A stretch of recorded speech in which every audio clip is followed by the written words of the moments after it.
ভারতের মেঘালয় রাজ্যের সবথেকে নিকটের জেলা বাংলাদেশের নেত্রকোনা জেলা। আর এই নেত্রকোনার কিছু সীমান্তবর্তী এলাকা আছে যেগুলো থেকে কিনা ইন্ডিয়ার মেঘালয়ের পাহাড়গুলো উপভোগ করা যায়। তাছাড়াও এই নেত্রকোনা জেলার মধ্যে বেশ কয়েকটা চমৎকার সুন্দর সুন্দর টুরিস্ট প্লেস আছে যেগুলো দেখার জন্য আর উপভোগ করার জন্য পাড়ি জমিয়েছিলাম কিন্তু আমরা এই নেত্রকোনা জেলার উদ্দেশ্যে। কিভাবে খুবই অল্প খরচে ঢাকা থেকে নেত্রকোনা যাওয়া আসা, এক রাত হোটেলে স্টে করা সহ 6 বেলা খাবার দাবারের সাথে যে লোকাল ট্রান্সপোর্ট খরচগুলো আছে সেই খরচগুলো সহ কিভাবে একটি পারফেক্ট বাজেট ট্যুর প্ল্যান সাজাবেন সে নিয়ে সম্পূর্ণ বিস্তারিত কিন্তু আলোচনা থাকছে এই ভিডিওতে। এজন্য কিন্তু এই ভিডিওটি সম্পূর্ণ না টেনে দেখতে হবে, তাহলে কিন্তু আপনারা ফুল ডিটেলস পেয়ে যাবেন এই ট্যুর সম্পর্কে। তো চলুন বেশি কথা না বলে আজকের ট্যুরটি শুরু করি। হ্যালো হোয়াটসঅ্যাপ গাইস, কি অবস্থা সবার? নতুন একটি ফ্রেশ ভিডিও নিয়ে হাজির হলাম আমি ফাহিম রিয়াদ। আপনারা দেখছেন দারিয়াদ ইউটিউব চ্যানেল। তো গাইস, এখন রাত বাজে 12টা 20। আমরা কিন্তু অপেক্ষা করতেছি আপনার টিকিট কাউন্টার। ফার্স্টে আমরা যাচ্ছি ময়মনসিংহ থেকে আমাদের সকালে আবার যেতে হবে নেত্রকোনার উদ্দেশ্যে। নেত্রকোনাতে আমরা কি দেখবো সব তো আপনাদের সাথে শেয়ার করব। যেহেতু এটা আমাদের সাডেনলি প্ল্যান ছিল, এজন্য কিন্তু ট্রেনের টিকিট তাড়াতাড়ি করে কাটতে পারি নাই। এজন্য আমরা বাসে করে আজকে ঢাকা থেকে ময়মনসিংহ পর্যন্ত যাচ্ছি। আর আমাদের ভাড়া পড়তেছে 320 টাকা করে। Good morning from Mymensingh. আর এখন সময় 5টা 28। আর এখন আমরা পৌঁছে গেছি কিন্তু ময়মনসিংহে। আর এইখান থেকে আমরা প্রথমে যাবো স্টেশন থেকে যদি স্টেশনের মাধ্যমে আমরা ট্রেনের মাধ্যমে যাইতে পারি তাহলে আমাদের খুব ভালো হয়, তাহলে অল্প খরচের মধ্যে যাইতে পারবো। তো গাইস, এই মুহূর্তে আমরা চলে এসেছি ময়মনসিংহ রেল স্টেশনে।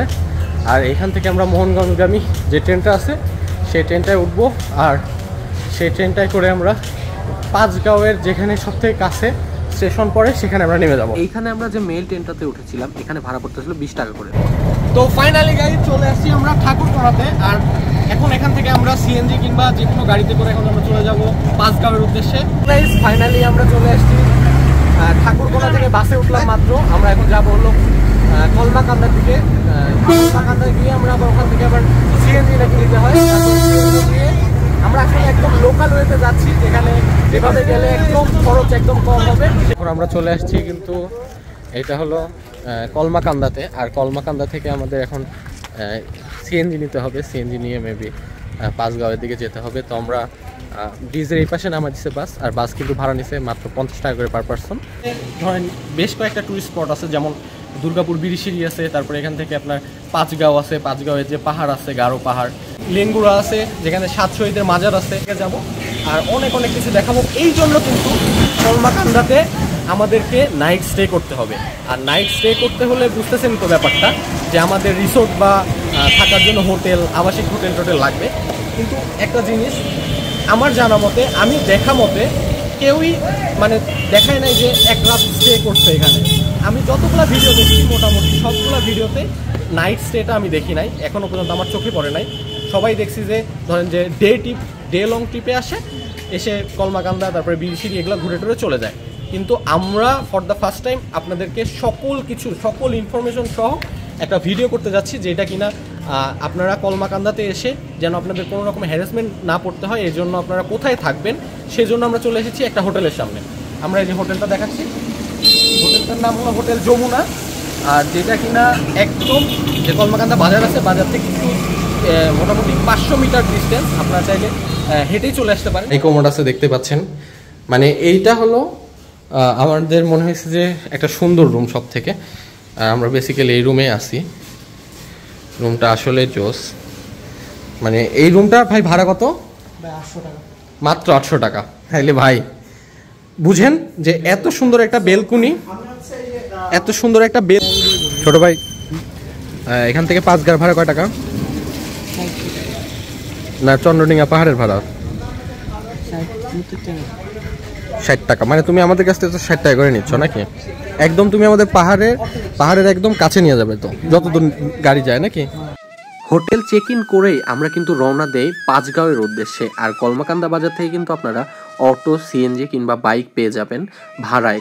আপনারা চাইলে পার পারসন 100 টাকা করে মোটরসাইকেল নিয়ে চলে যেতে পারেন চন্দ্রডিঙ্গা পাহাড়ের একদম দ্বার কেন্দ্রে। তাছাড়া আপনারা চাইলে অটোতে করে কিংবা সিএনজিতে করে 50 থেকে 60 টাকার মাধ্যমে আপনারা যেতে পারেন কিন্তু চন্দ্রডিঙ্গা পাহাড়ের কাছে। তো আমরা বেসিক্যালি এখানে অটোতে করে গিয়েছিলাম, পার পারসন 60 টাকা করে লাগছিল। এই 5 গাঁয়ের চন্দ্রডিঙ্গা পাহাড়কে নিয়ে করা একটি ভিডিও আমার চ্যানেলে আপলোড দেওয়া আছে, চাইলে আপনারা সেই ভিডিওটি দেখে আসতে পারেন। ভিডিওতে কিন্তু চন্দ্রডিঙ্গা পাহাড়ের সম্পূর্ণ সৌন্দর্য আর এখানে কী কী অ্যাক্টিভিটি করতে পারেন সম্পূর্ণ কিন্তু এই ভিডিওতে দেওয়া আছে, লিঙ্ক আমি ডিসক্রিপশন বক্সে দিয়ে রাখলাম। আসলে আমরা ট্রেকিং করে আসলাম, এখন আমাদের প্রচণ্ড ক্ষুধা পাইছে আর সময়ও মোটামুটি 2:30 পার হয়ে গেছে।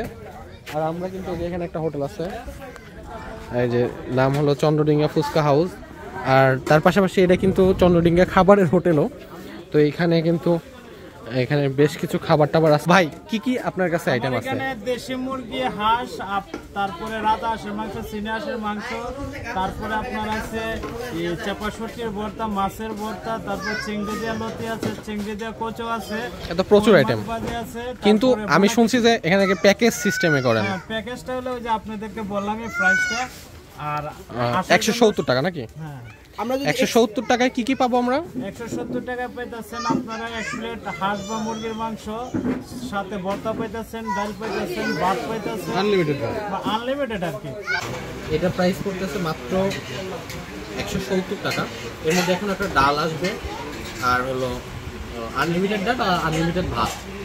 এখানে যে মুরগির পিস দিছে, 6 পিস দিছে, 2 পিস, 3 পিস, 4 পিস মাংস দিছে আর ঝোল আছে। আর এটা হলো চিংড়ি মাছের একটা কিছু, এটা মেবি কমপ্লিমেন্টারি দিল, আর এটা মাছ ভর্তা। তো এই 5 গাঁও থেকে ব্যাক করে আবার আমরা রুমে চলে আসি, রুমে রেস্ট নিয়ে তারপরে আবার বিকেলে আমরা প্ল্যান করি যে বিকেলে আমরা একটু নৌকা টোকা নিয়ে ঘুরবো। এখানে যে বড় বিলটা আছে কিংবা বড় যে নৌকা ঘাটটা আছে সেখান থেকে নৌকা নিয়ে ডিঙ্গি নৌকাতে করে আমরা হাওরের সৌন্দর্যটাকে উপভোগ করব। যদি আপনারা একদিন রাত স্টে করার প্ল্যান নিয়ে আসেন, মানে আমাদের মতো 2 দিনের ট্যুর প্ল্যান নিয়ে আসেন, তাহলে কিন্তু আপনারা কিন্তু খুব সুন্দরভাবে এক্সপ্লোর করতে পারবেন। আমরা এই কলমাকান্দাতে যে হোটেলটাতে ছিলাম, এই হোটেলের ঠিক একটু পাশেই কিন্তু এই যে ঘাটটা আছে সেই ঘাটটা। তো আমাদের কিন্তু আসতে বেশি টাইমই লাগে নাই, এখান থেকে আমরা ওয়াকিং ডিস্টেন্স মোটামুটি 1 মিনিটের মধ্যে আমরা ঘাটে চলে আসি আর খুব সুন্দরভাবে বিকেলটাকে উপভোগ করি। যেহেতু এটা একটা সীমান্তবর্তী বাজার, তাই জন্য কিন্তু শহরের তুলনায় কিন্তু এখানের বাজার টাজারে ডিফারেন্স আছে, এখানের খাবার দাবারও ডিফারেন্স আছে, চাইলে আপনারা এগুলো ঘুরে ফিরে দেখতে পারেন। তো আমরা রাতে খাবার খেয়ে একটা ঘুম দেই, ঘুম থেকে উঠে আবার আমরা জাস্ট একটা স্পট ঘুরে আমরা তারপরে ময়মনসিংহ হয়ে একদম ব্যাক করে যাবো আমাদের বাসার উদ্দেশ্যে। তো গাইজ আজকে যে একটা স্পট ঘুরবো সেটা নিয়ে আমরা খুব কনফিউজ ছিলাম। আমরা অনেক ডিসিশন নিয়ে দেখলাম যে এই পাশে আসলে বিখ্যাত হওয়ার একটা রিজন হলো যে চীনামাটির পাহাড়টা আছে সেইটা। তো চীনামাটির পাহাড় না দেখে গেলে হয় বলেন, এই জন্য কিন্তু আমরা আজকে যাচ্ছি চীনামাটির পাহাড়ে। তো আজকে আমাদের গন্তব্য হলো দুর্গাপুর বিরিশিরি, যে চীনামাটির পাহাড়টা আছে সেখানে আজকে আমরা যাব, চীনামাটির পাহাড়টাকে সম্পূর্ণভাবে উপভোগ করব। তো আমরা কিন্তু প্রথমে অটো নিয়ে চলে আসি এই ঘাটে, ঘাট থেকে আবার আমাদেরকে খেয়া পারাপার করে ওপারে যায়, আবার যে অটো আছে সেই অটো নিয়ে তারপরে আমাদের পৌঁছাতে হবে। আমরা চলে আসছি কোথায় জানেন? একদম যে চীনামাটির পাহাড়টা আছে সেই পাহাড়ের এইখানে, দেখবেন চলেন পাহাড়টা দেখাই। তো বেসিক্যালি নেত্রকোনা জেলাটা খুব একটা ফেমাস জেলা ছিল না, বাট এই যে সুষম দুর্গাপুরে যে বিরিশির চীনামাটির পাহাড়টা আছে এইটার জন্য বেসিক্যালি নেত্রকোনাকে সবাই আস্তে আস্তে চেনা শুরু করেছে। এমনকি বর্তমানে এটা বাংলাদেশের যে কয়েকটা ফেমাস ট্যুরিস্ট প্লেস আছে তার মধ্যে এইটা অন্যতম। আমার চ্যানেলে কিন্তু এই দুর্গাপুর বিরিশিরি নিয়ে করা একটি ভিডিও আগে থেকে আপলোড দেওয়া আছে, চাইলে আপনারা দেখে আসতে পারেন। ভিডিওটি দেখলে আশা করি আপনাদের অনেক বেশি ভালো লাগবে।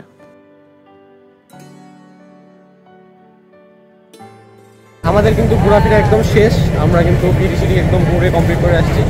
যে চীনামাটির পাহাড় ছিল, যে সাদা পাহাড়টা ছিল, বেসিক্যালি ড্রোন শট সব কিছু তো আপনারা দেখলেন। ভিডিওটা যদি ভালো লেগে থাকে অবশ্যই লাইক দিয়ে সাথে থাকবেন। আর গাইজ আজকের মতো বিদায় নিচ্ছি, ইভেন আমরা ময়মনসিংহ থেকে বিদায় নিচ্ছি। এই যে আমাদের ট্রেন, এই ট্রেনে উঠে আমরা চলে যাবো ময়মনসিংহ, দেন ময়মনসিংহ থেকে আমরা একদম বাস রুটে চলে যাবো আজকে রাতে। আর কোনো দেরি করবো না, চলুন এবার হিসাবের খাতাটি নিয়ে বসি। তো আমাদের ঢাকা থেকে যে বাসে করে আসলাম, বাস ভাড়া পড়েছিল 320 টাকা। ময়মনসিংহ স্টেশন থেকে ঠাকুরকোণে আমরা মেল ট্রেনে করে গেছিলাম, ভাড়া পড়েছিল পার পার্সন 20 টাকা করে। এখান থেকে আবার আমরা বাসে করে কলমাকান্দা যাই, সেখানে ভাড়া পড়েছিল পার পার্সন 50 টাকা করে। তারপরে আমরা এখানে এসে হোটেল চেক ইন করি, হোটেলে পার পার্সন ভাড়া পড়েছিল 200 টাকা করে, কেননা রুম ভাড়া ছিল 800 টাকা। আমরা যে কলমাকান্দা থেকে অটোতে করে পাঁচগাঁওয়ের উদ্দেশ্যে রওনা দিই, সেখানে অটো ভাড়া পড়েছিল পার পার্সন 50 টাকা করে। আসার ক্ষেত্রেও আবার একই সেম 50 টাকা করে ভাড়া পড়েছিল। এবার পরের দিনের হিসাবটা নিয়ে বসি। পরের দিন আমরা যে সুষম বিরিশিরি যাই, সেখানে অটো ভাড়া পড়েছিল পার পার্সন 120 টাকা। আমরা যে ঘাট পারাপার হই সেখানে কিন্তু ভাড়া পড়েছিল 5 টাকা করে। আর আমরা যে অটো নিয়ে আবার বিরিশিরির উদ্দেশ্যে রওনা দিই, পার পার্সন 30 টাকা করে ভাড়া পড়েছিল। আবার ময়মনসিংহ ব্যাক করার সময় আমাদের ট্রেন ভাড়া পড়েছিল পার পার্সন 20 টাকা করে। আর ময়মনসিংহ থেকে আমরা ঢাকা ব্যাক করার সময় বাস ভাড়া পড়েছিল 320 টাকা করে। এইবার আসি খাবার দাবার নিয়ে। খাবারে যতই আপনারা মাংস কিংবা বিরিয়ানি যাই খান না কেন, পার পার্সন 1000 টাকা করে খরচ করলে এই 6 বেলার খাবার আরামসে কমপ্লিট করা সম্ভব। তো আমি খাবার দাবার হিসাবটা 1000ই ধরে রাখলাম। এইবার টোটাল হিসাবটা আপনাদের সাথে শেয়ার করি। বাস ভাড়া রাউন্ড ফেয়ার যাওয়া আসা দিয়ে পড়েছিল 640 টাকা। ট্রেনের যে ভাড়া সেটা কিন্তু যাওয়া আসা দিয়ে পড়েছিল 20-40 টাকা। যেখানে আমরা লোকাল বাসে উঠেছিলাম পার পার্সন 50 টাকা করে পড়েছিল। হোটেল ভাড়া পড়েছিল 200 টাকা। অটো ভাড়া যে আমরা কলমাকান্দা থেকে পাঁচগাঁওয়ে গেছিলাম, যাওয়া এবং আসা দিয়ে পড়েছিল 50-100 টাকা। পরের দিন আমরা যে সুষম বিরিশিরির উদ্দেশ্যে অটো নিয়ে রওনা দিই, অটো ভাড়া পড়েছিল 120 টাকা। আসার সময় অটো ভাড়া পড়েছিল 30 টাকা। আর খাবারের খরচ ধরেছিলাম 6 বেলার 1000 টাকা। তো এই হলো টোটাল 2180 টাকা। তো মোটামুটি আপনার বাজেট যদি 2500 টাকার আশেপাশে হয়, আর যদি চিন্তা করেন ঢাকা থেকে খুব সহজে এক রাত কোথায় স্টে করে আবার ব্যাক করবেন, তাহলে আপনার জন্য কিন্তু নেত্রকোনা একটা বেস্ট অপশন হয়ে যেতে পারে। তো গাইজ, আশা করি আপনাদের ভিডিওটা ভালো লাগছে। তো আজকের মতো বিদায় নিচ্ছি। দেখা হচ্ছে নেক্সট ব্লগে, নেক্সট সুন্দর জায়গায়। সবাই ভালো থাকবেন, সুস্থ থাকবেন, দাঁড়িয়ে চ্যানেলের সাথে থাকবেন। আল্লাহ হাফেজ।